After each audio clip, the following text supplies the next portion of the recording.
Salut à tous, j'espère que vous allez bien. Dans cette vidéo, on va vous montrer 10 applications qu'on utilise au quotidien pour améliorer notre workflow. La première application que je vais vous présenter, c'est Notion. C'est une application qui permet de s'organiser. Alors en fait, avant, moi, j'étais vraiment éparpillé sur plusieurs applications et c'était assez difficile de s'organiser. Et là, Notion regroupe tout. Ça permet de regrouper un petit peu Trello, donc organisation des tâches, planification des objectifs. Ça permet aussi, nous derrière, de faire des prises de notes, des to-do lists, des suivis d'objectifs mensuels, etc., etc. Donc tout est en un et ça envoie aussi des rappels et le calendrier aussi est intégré. Si vous voulez qu'on vous fasse une vidéo sur Notion et l'utilisation au quotidien, n'hésitez pas à nous le dire en commentaire. Donc deuxième application qu'on utilise, même si on utilise Google Calendar sur Notion, on l'utilise aussi sur l'application, sur téléphone ou sur ordinateur.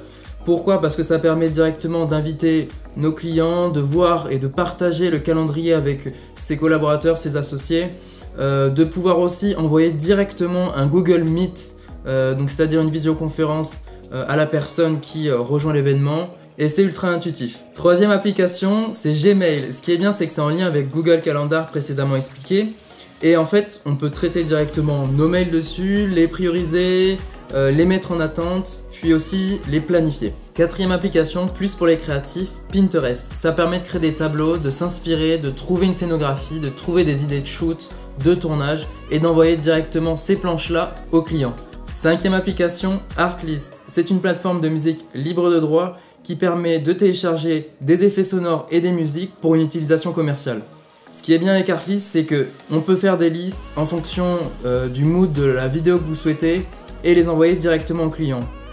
En plus de ça, lorsque vous téléchargez des sons ou des effets sonores, vous pouvez choisir de télécharger en .wave ou en .mp3.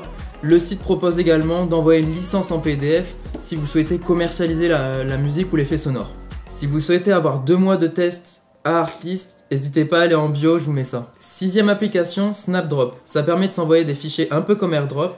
Dans notre utilisation, Louis a un Mac et sur iOS et moi je suis sur Windows, donc on s'envoie directement les fichiers via cette plateforme. Septième application, vous connaissez sûrement tous WeTransfer. Donc le problème qu'on a avec WeTransfer quand on fait de la photo et vidéo, c'est que c'est limité à 2 Go. Donc on vous propose SwissTransfer. C'est la même utilisation que WeTransfer, vous pouvez envoyer vos fichiers via message, donc mail, ou via lien, mais par contre vous avez 50 Go.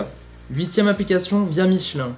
Pour tout déplacement en véhicule, on peut décider de rentrer sur la plateforme le modèle du véhicule, l'année, ainsi que le carburant. Et par exemple, si on veut partir à Lyon, il nous propose 2 itinéraires différents.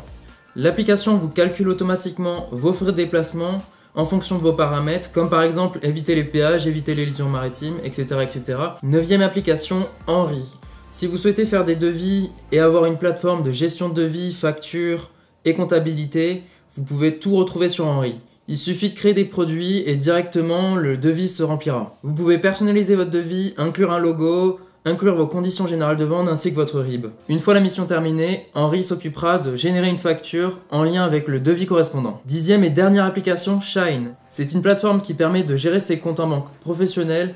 On peut voir toutes les rentrées d'argent avec une notification. On peut aussi anticiper nos charges professionnelles et puis aussi prendre une photo de nos factures si on a un repas avec un client. Shine, c'est une banque payante 100% en ligne, je vous la recommande fortement. Elle est disponible pour les sociétés mais surtout pour les micro-entrepreneurs. Et voilà, on arrive à la fin des 10 applications. J'espère que cette vidéo vous a plu et que ces applications vous aideront à améliorer votre workflow. N'hésitez pas à vous abonner, à lâcher un pouce bleu pour soutenir la chaîne et puis on se retrouve dans de prochaines vidéos. Ciao!